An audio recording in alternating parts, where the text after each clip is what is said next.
Hello বন্ধুরা, হিয়া এদিকে মালা গাচ্ছে গরুর জন্য, কারণ এই মালাটা গরুকে পরাবে। আর এদিকে হিয়া আমার জন্য লাল চন্দন বাড়ছিল। তো স্কিনে আমি বলেছিলাম মাখবো, স্কিনের জন্য চন্দন খুবই ভালো।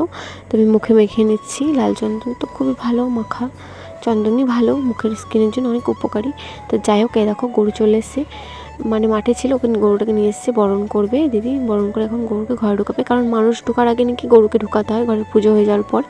তাই দেখো গরুকে ঘরে ঢুকিয়ে দিদি গরুকে কলার চুকলা, কলা, তোর ফলের খোসা, এই সমস্ত সব খেতে দিয়েছে। তারপর আমরা সবাই এখানে দাঁড়িয়ে দাঁড়িয়ে দেখছিলাম। তা ভাবলাম আমার মুখে এটা তো শুকিয়ে গেছে, যাকে ধুয়ে আসা যাক। তো ধুয়ে চলে এসেছি, তোমরা দেখো। তো সেরকম বোঝা যাচ্ছে না ঘরের ভিতরে, দেখো বাইরে এসেছি, ভালোই হয়েছে। তারপর দিদিদের বাড়িতে করেছিল লুচি আর কাবলি ছোলার তরকারি, তো সেটাই খেয়ে নিচ্ছি।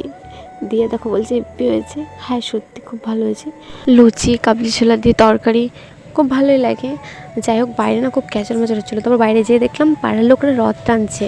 দিয়ে রথটা টেনে নিয়ে দিদিদের ঘরে নিয়ে এসছে, নতুন ঘরে এসে রাখবে।